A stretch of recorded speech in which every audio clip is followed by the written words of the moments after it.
ส้มเสยยอมน้องผู้เพี้ยนเฮียนหูนักการเจ้าเองได้มาเห็นน้องแล้วก็คือแก้วแหวนแย้มเลื่อนสายตาตะเวนน้ำก็มันเพื่อนหญิงต่างก็มีความสำคัญเรียกงานน้องก็ห้าวหัน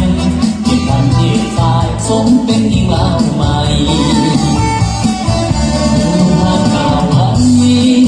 น้ำใจสู้ทนอดออมห้ามแต่หูแต่อยู่บ่หอมห้ามแต่หูแต่อยู่บ่หอมใครที่งานอยู่รออีกว่านานก็เลยโอ้โนสาวเจ้าดีไง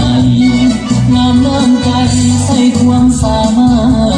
รถสมเป็นหญิงลาวของชาติมีบทบาทต่อพลังหน้าที่อย่าได้ไล่ลืมเด้อ